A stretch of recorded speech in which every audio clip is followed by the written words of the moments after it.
Boa noite a todos, é uma grande alegria estar aqui mais uma vez com vocês, né? Peço desculpas que eu estou um pouco resfriada, minha voz está um pouco rouca, mas eu espero que a gente consiga chegar até o final com voz. Então, a primeira coisa que eu queria falar, né, que ele colocou aqui, alguns de nós têm compulsões? Não, todos nós temos compulsões, né? E eu não vim aqui dar nenhuma receita para curar nada de ninguém. Estou na mesma condição que todo mundo, assim como vocês, eu também tenho compulsões, todos temos. E, na verdade, só que uma questão que eu estudei para poder escrever o livro, como poderia ser qualquer um de vocês tivesse feito um estudo estar aqui. Eu sempre gosto de deixar isso muito claro, porque senão parece que a gente está aqui na frente, a gente é melhor do que os outros. Nada disso, a gente está aprendendo, se esforçando tanto quanto. O que vocês fazem quando vocês estão muito descontentes da vida? Senhora, por exemplo, o que a senhora faz? Fala pra mim. Comer. Comer. Você, o que você faz? Eu? É.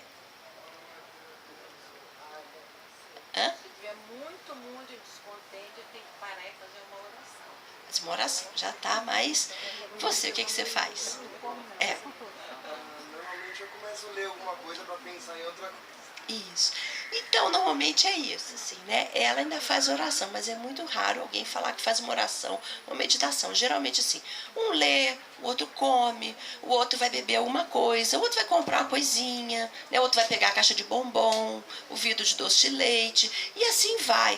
Acontece, outro vai tomar um passe, né? No centro, mas todas essas coisas estão localizadas aonde? Do lado de fora. E o problema é aonde? Do lado de dentro.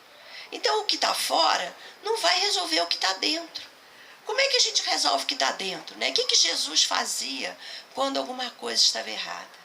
Ele ia para um canto, se isolava, meditava, orava, né? Então, eu acho assim, a vida de Jesus, eu não acredito, sinceramente, que ele tivesse momentos que ele se desequilibrasse. Porque ele estava tão acima da gente que ele não se desequilibrava. Mas ele aproveitava todas as oportunidades parecidas com aquelas que a gente passa dentro da nossa condição para dar um exemplo do que a gente deveria fazer, né? Então, o que acontece? Todas as vezes que ele está numa situação mais delicada, né, que gera desequilíbrio, ele se isola, vai lá, medita, faz a sua prece, conversa consigo mesmo e volta. Para nos ensinar. Porque, na verdade, o que a gente tem que fazer na nossa vida em todas as situações? Se observar e ver o que está acontecendo comigo. Gente, eu comi 5 bombons hoje. Não é normal. Por que eu estou assim? O que está me deixando ansioso? Por que eu estou ansioso? Será que eu estou com medo de alguma coisa? E a gente começar a se perceber. Porque a gente vive, sim, num mundo de excessos e velocidades, mas isso faz parte da prova. Não quer dizer que, por causa disso, a gente tenha que viver também em excesso de velocidade. É muito importante que todos os dias a gente olhe para a gente mesmo no espelho e diga, você está bem? Bom dia! Né? Há pouco tempo eu aprendi uma frase que eu achei muito ótima assim, para a gente continuar. Fala assim, hoje é o primeiro dia do meu futuro. Oba! Porque a gente está sempre pensando assim, o que eu não fiz ontem, o que está faltando fazer, o que eu estou devendo, o que eu tenho que comprar, o que eu tenho que pagar, né? Então a gente está sempre pensando em problemas. E a gente tem que pensar, hoje é uma nova oportunidade. É o primeiro dia para eu construir um futuro diferente.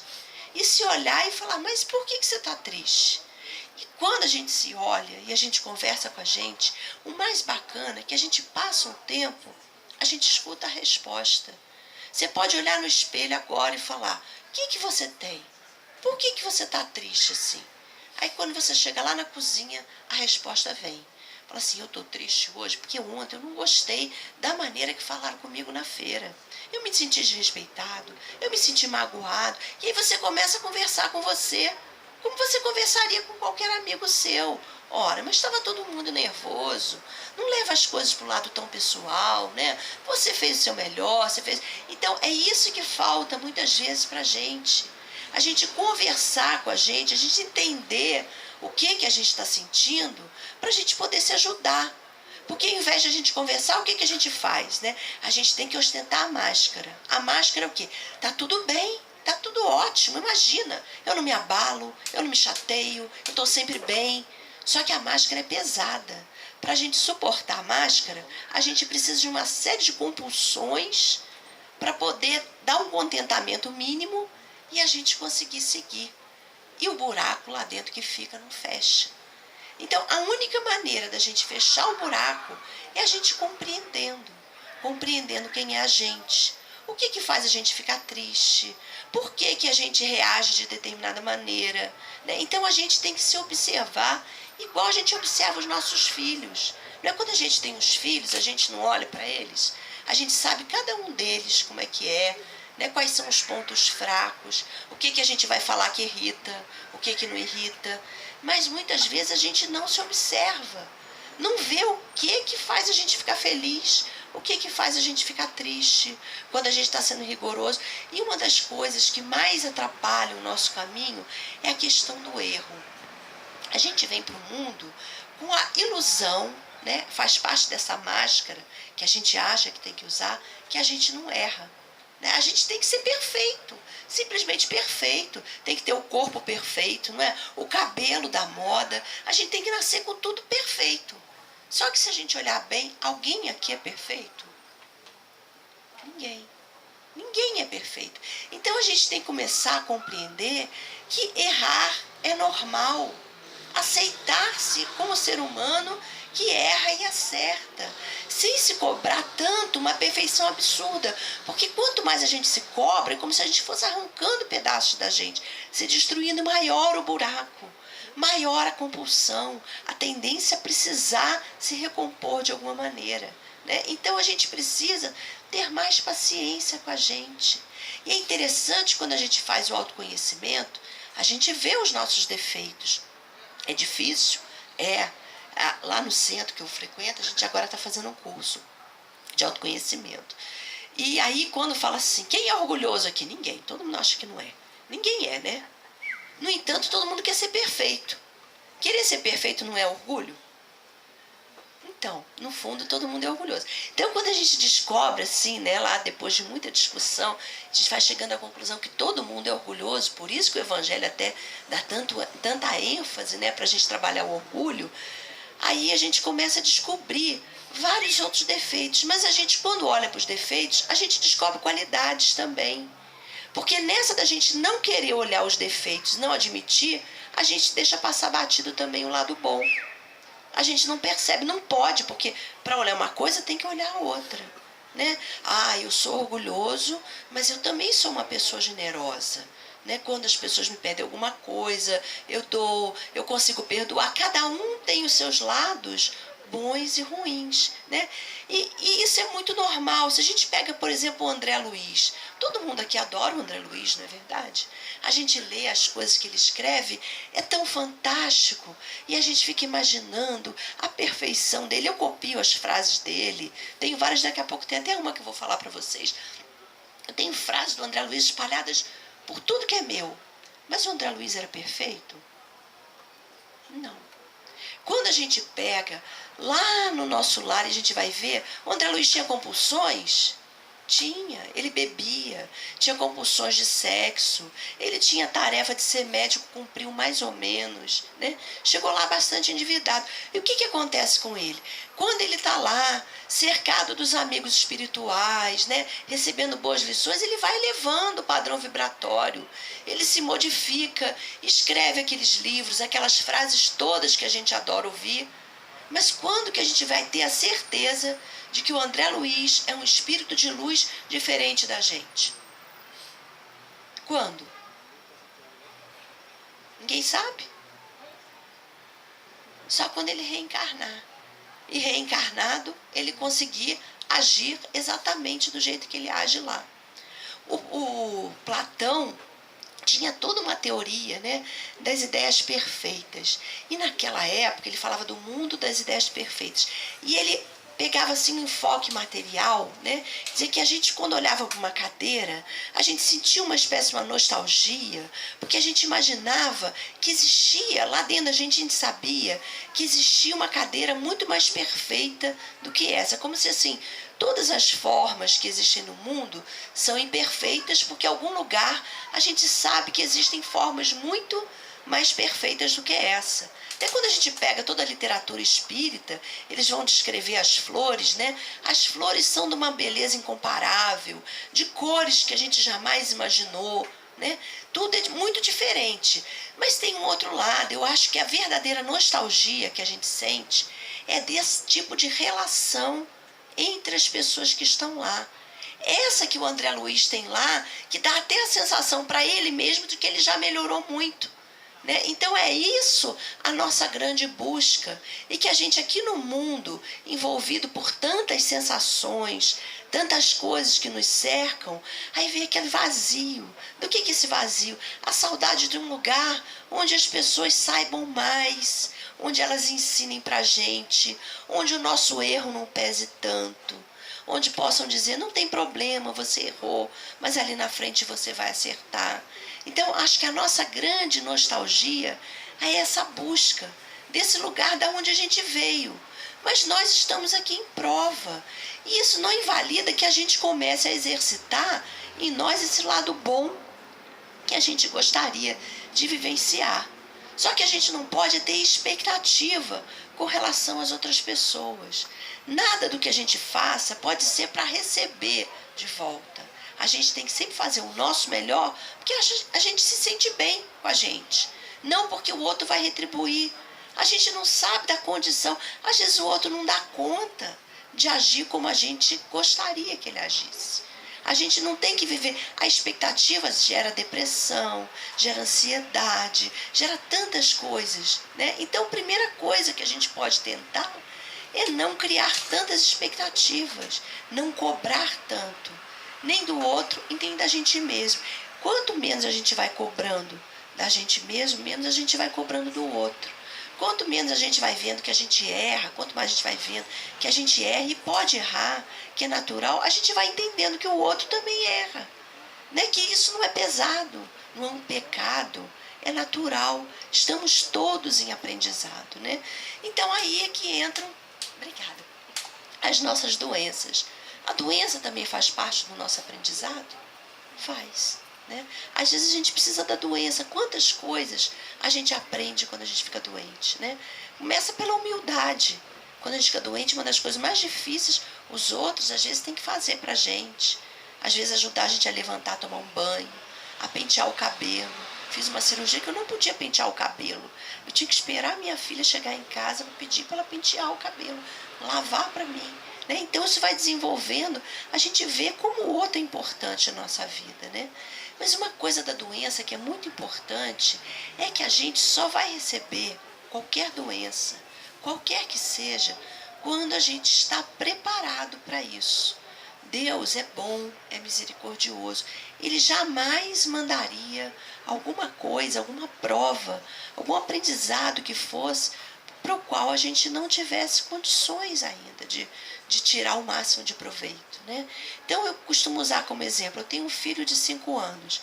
Quem é que teria coragem de mandar uma criança de 5 anos atravessar 2 ruas para ir numa padaria lá embaixo, buscar um pãozinho que eu gosto lá daquela padaria? Alguém mandaria? O filho de 5 anos? Não, né?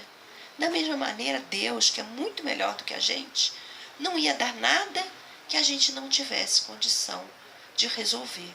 Né? Então, a primeira coisa que a gente tem que saber, o que quer que veio com a gente, é porque, seja qual for a prova, é porque nós somos muito bons alunos. Nós tínhamos a condição de pegar aquela prova. Ninguém mais. Às vezes, a prova que eu pego, uma outra pessoa não tem condição. E muitas vezes as provas que outras pessoas pegaram, eu não estou preparada. Mas Deus só vai mandar para mim a prova que eu estou preparada no momento certo. Vocês lembram no caso daquele menino, João Hélio, que morreu no Rio?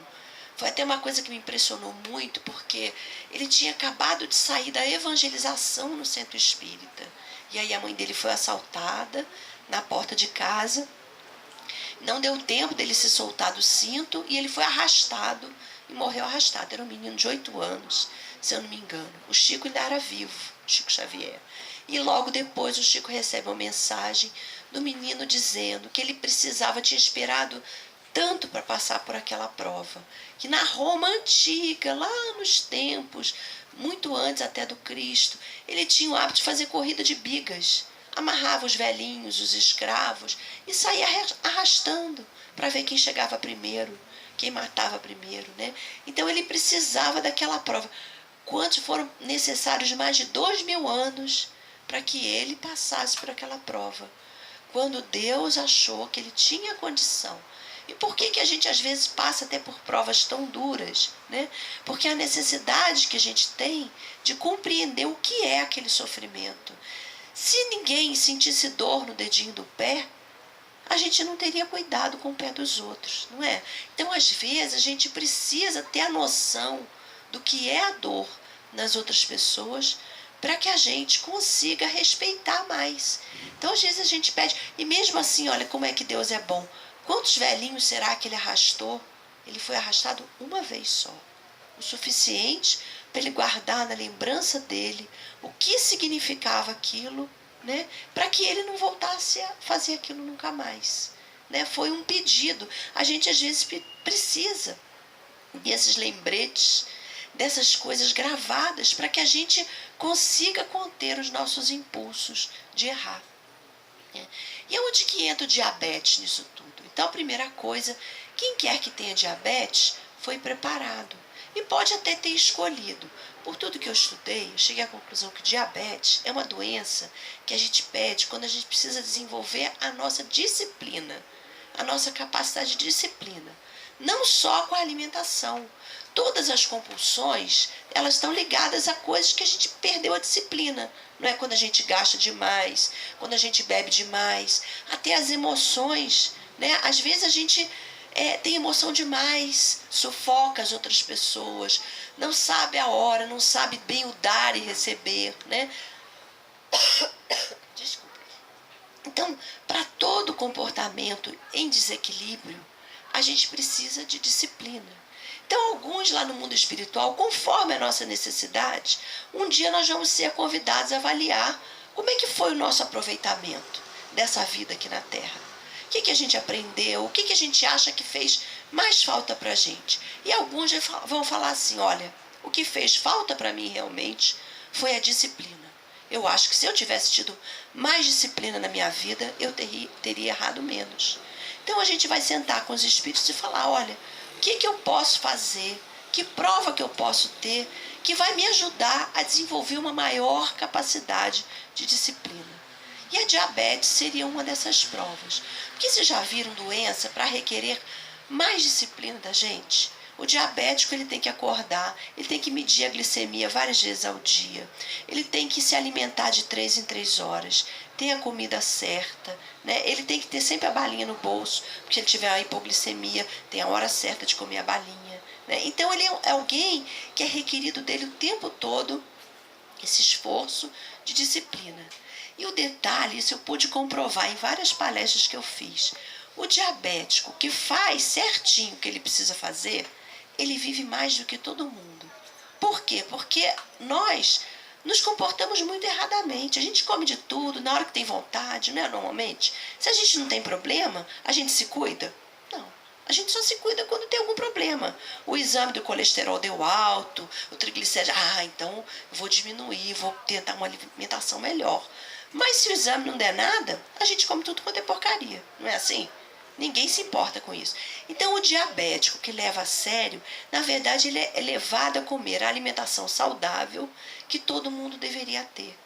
Então, o que acontece? Ele vive 90 anos, 95. Várias vezes no final da palestra vem alguém falar comigo e fala, olha, a senhora tem razão, eu tenho uma avó de 95 anos, diabética, precisa ver, tem mais saúde que todo mundo lá em casa. E eu já ouvi várias histórias dessas, né? Então, como toda doença, a doença é um convite à superação de uma limitação que você tem.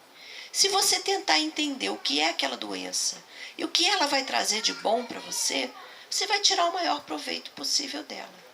Então, tem pessoas que no mundo espiritual, elas estão tão preocupadas com a disciplina delas, que elas pedem já para nascer diabéticas. Então, são aquelas do diabético tipo 1, né? Então, a pessoa com 6, 8 anos já começa a apresentar os sintomas da doença. Geralmente, aquele está mais preparado, geralmente. Porque eu já cheguei a ler a biografia de um rapaz que manifestou diabetes com 6 anos e ele não aceitava de jeito nenhum. Então, ele pegava a insulina e derramava na pia.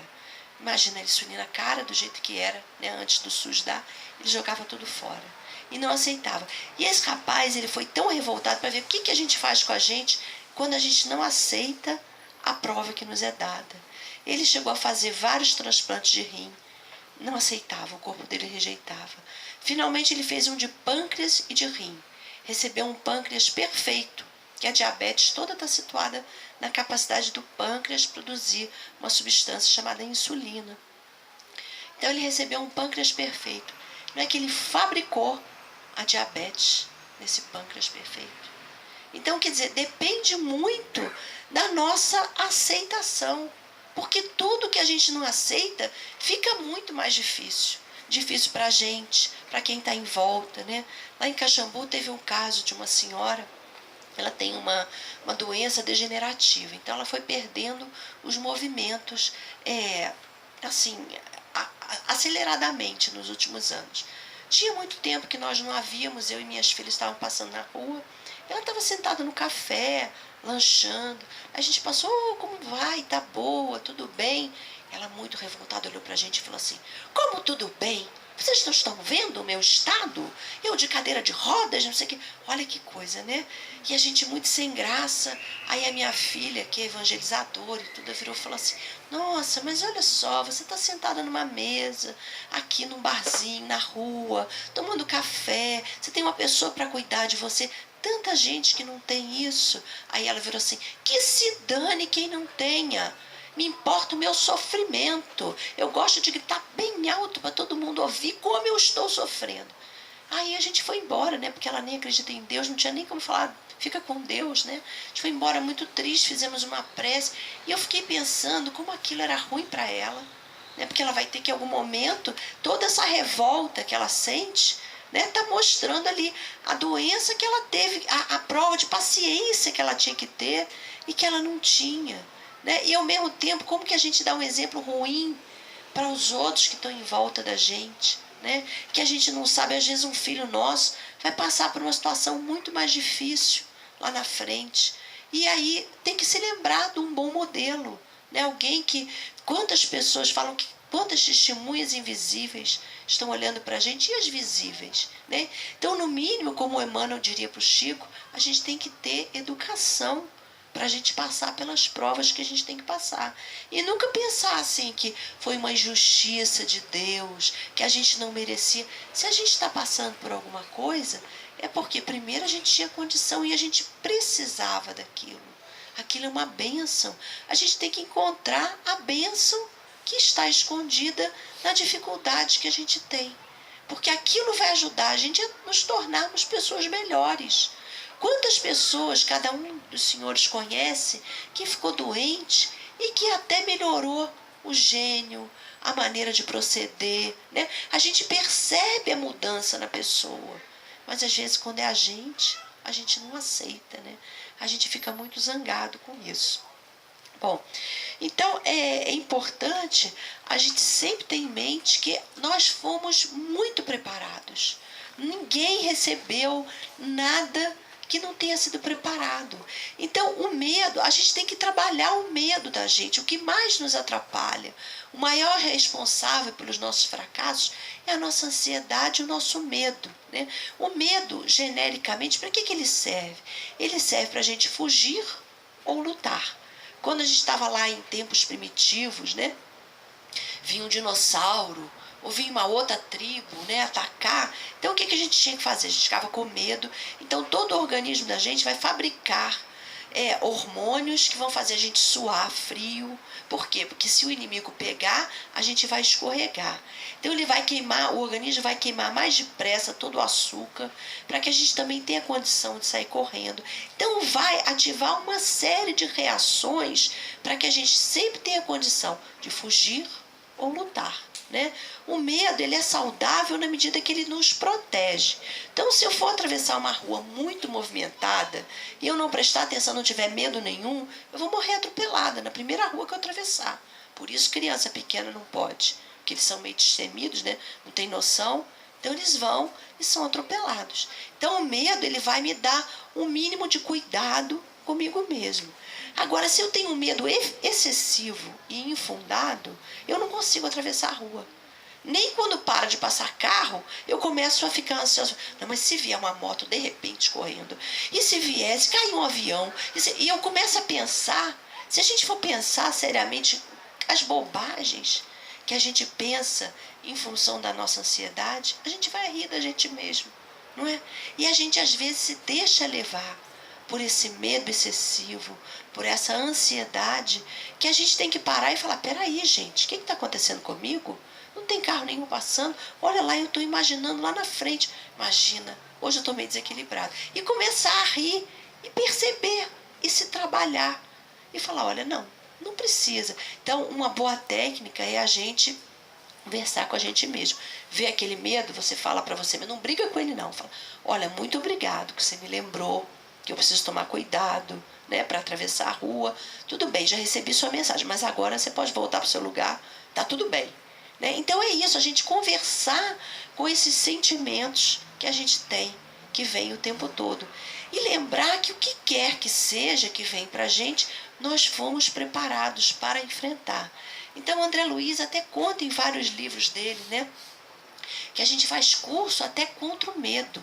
A gente é preparado, justamente porque o medo atrapalha a gente leva um tempão antes de reencarnar, sendo treinado para não sentir medo. Então a gente tem que pensar assim, não, eu já fui treinado, eu não preciso ter medo.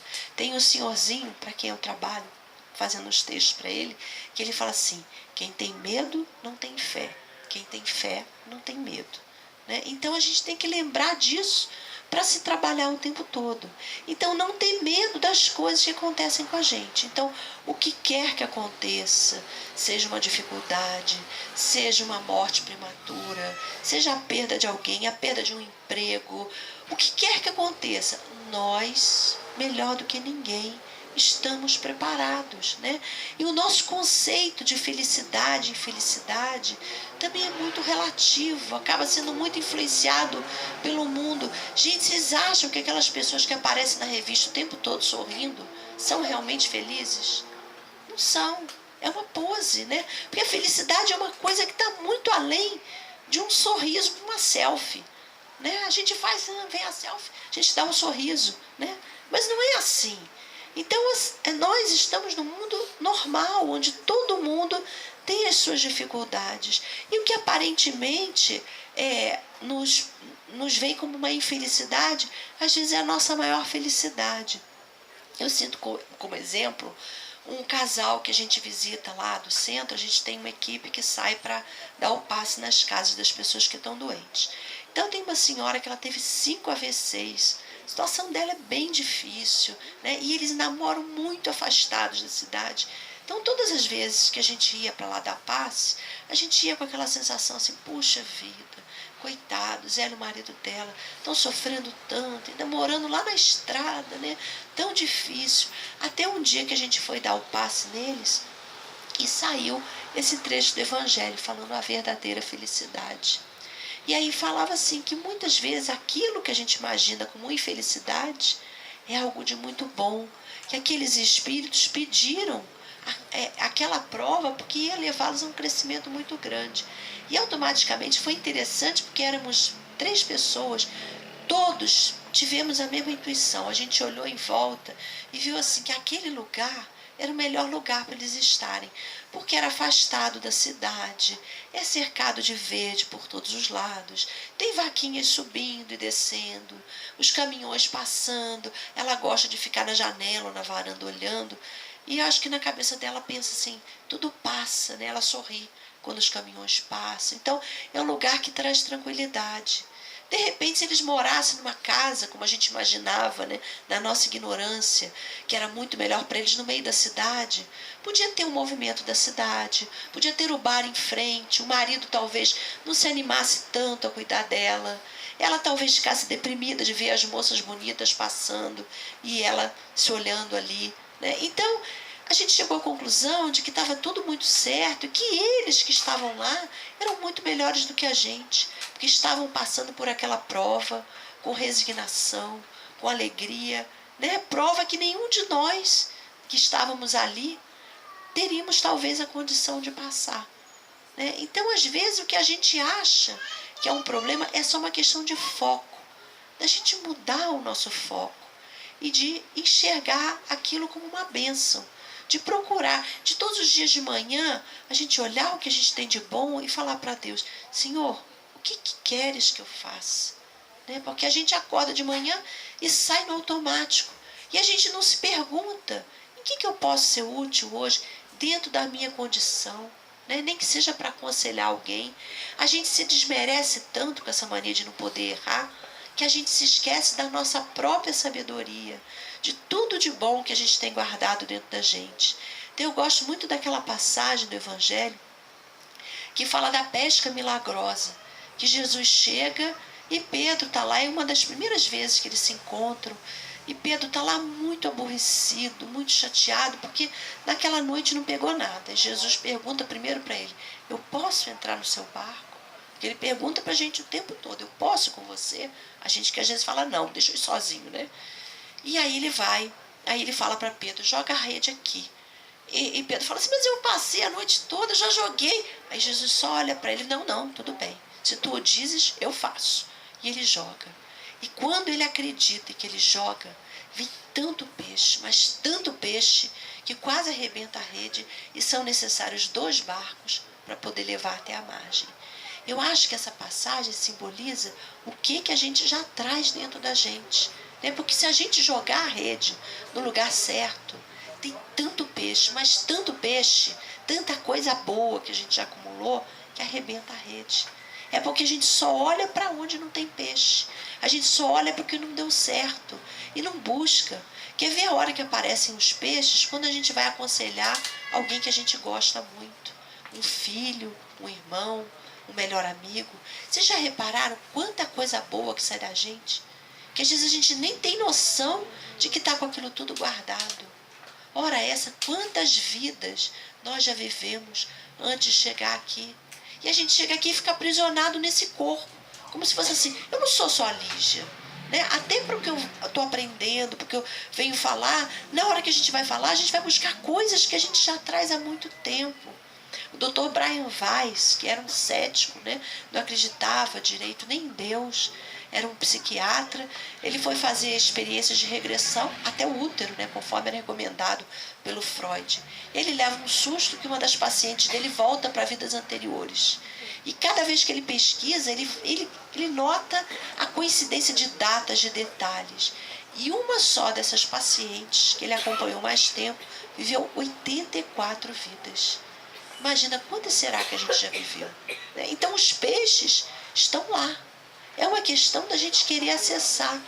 É que a gente acaba se deixando pela culpa tão grande, né? Se dominar pelas compulsões, pela sensação de erro, de eu não dou conta, eu não posso. E a gente dá conta. Deus tem certeza disso. Ele não nos mandaria na padaria lá na esquina se a gente não pudesse. Com certeza, o que quer que esteja acontecendo com a gente é porque a gente dá conta. Né? Então, para terminar, eu gostaria de contar uma história também que tem lá nesse livro novo, no Castelo de Marzipan. É uma história que veio psicografada para uma das meninas que era diabética. Então, era uma explicação espiritual do diabetes. Até a menina é engraçada porque ela não era espírita, ela fica meio assim, mas ela gosta da história e ela publica no livro dela. Então, a história era assim, era um trem muito grande, com muitos vagões. Cada vagão só tinha pessoas da mesma idade. Então, tinha um vagão de 1 ano, de 2 anos, de 3 anos, de 21, 53. sempre pessoas da mesma idade. Cada um chegava trazendo uma grande bagagem, né? Uns traziam uma arca, outros até traziam só uma mochilinha. Cada um trazia aquilo que queria. E aquelas pessoas, era como se fosse assim, dentro de cada vagão estavam todos na mesma fase evolutiva. E aí cada vez que o trem para, eles descem com aquelas bagagens todas numa estação, aquele sacrifício, já carregaram muita bagagem ruim, né? Desce com aquilo tudo, espera um pouquinho, volta de novo, tocou o sinal, volta de novo, que nem a gente, né? Há quantas existências a gente vem com um monte de bagagem, vai e volta sem alterar nada, né? E aí até que a personagem principal chega no vagão de 21 anos, né? Interessante que 21 anos simboliza para nós a maioridade, a maior capacidade de discernimento, né? A gente já pode fazer opção de outras coisas, já tem a condição de pensar. E só quando ela chega no vagão de 21 anos que ela questiona e fala, escuta, por que a gente toda hora desce com esse peso e volta? Por que isso? Aí a condutora fala assim, ainda bem que você perguntou, já estava na hora. E aí todos que estão no mesmo vagão, obviamente já com a mesma maturidade, começam a questionar também. Ela fala assim, calma, então agora eu vou mandar entrar um condutor especial para cada um de vocês que vai ajudá-los a lidar com sua própria bagagem. E a primeira surpresa dela é que quando o condutor entra, sorri para ela, ela sente uma coisa tão boa, parece que ela sempre conheceu aquele homem de algum lugar, né? Que na verdade aqui é o nosso mentor, que está ali o tempo todo no nosso lado, né, nos orientando, e a gente até esquece, não dá nem bom dia para ele, nem agradece às vezes as coisas que acontecem, né? E aí o condutor fala para ela, muito simples, você vai abrir a sua bagagem, primeiro verificar o que tem dentro. E ela abre muito contente quando ela abre, que desespero, ela só vê coisa ruim. Nossa, tem egoísmo, mágoa, orgulho, inveja, uns pacotes enormes. Então, a primeira tendência que ela faz, né, igual a gente quando percebe que está em erro, né, pegar tudo bem depressa e jogar pela janela antes que alguém veja. Só que não sai, volta. E todo mundo lá tentando jogar fora, o condutor fala, calma, não é assim. Olha lá no fundo, o que tem lá no fundo? Aí ela acha um pacotinho pequenininho, assim, de amor, e outro menorzinho, assim, tamanho de um brinquinho, de fraternidade. Então agora, cada vez que você descer, você vai levar só esses 2 pacotinhos. E você vai dar para a primeira pessoa que você encontrar, que você acha que está precisando deles. E ela deixa aquela bagagem enorme lá, da qual ela não sabe como é que ela vai se livrar, e desce ainda meio desconfiada. E ela desce num lugar, parece até a terra. Tem tanta gente doente, tanta gente triste, ela não sabe nem para quem que vai dar. Aí ela vê uma senhorinha que lembra a avó dela. E aquilo toca ela vai dar os 2 pacotes. Para surpresa dela, aquela senhorinha abre um sorriso largo, desdentada, e entrega uma trouxa deste tamanho, que nem dá tempo dela abrir, porque aí está tocando já o alarme do trem, está na hora dela voltar. Porque quando a gente está fazendo a coisa certa, a gente nem sente o tempo passar. E quando ela abre, que surpresa! Dentro do pacote tinha muito mais amor do que ela tinha dado. Era um pacote gigante. Quando ela vai guardar na mala, ela percebe que diminuiu um pouquinho o pacote da indiferença, o pacote do egoísmo, e ela vai guardando aquele. Então, a cada estação, ela leva o que ela tem de bom, ela distribui, e naturalmente o que é ruim vai sumindo. Então, essa história é para mostrar o que a gente pode fazer. Erro, todo mundo tem, todo mundo tem. Compulsão, todo mundo tem, todo mundo tem. Então, a gente vai trabalhar e vai ver o que a gente tem de bom. E vamos tentar levar isso para quem precisa. Naturalmente, a gente vai trabalhar as nossas compulsões. Sempre lembrando, como diz o André Luiz, quando o trabalhador está pronto, o serviço aparece. Da mesma maneira em tudo na nossa vida. Quando a gente está pronto, a prova aparece, a capacidade aparece. Então, nós sempre estamos prontos. E temos já tudo guardadinho lá para a nossa bagagem necessária. Então, era essa mensagem que eu gostaria de trazer para vocês. Desejo a todos muita paz, muita tranquilidade, na certeza de que todos estamos na mesma condição, igual o André Luiz, e que um dia a gente vai melhorar ainda mais. Deus abençoe a todos.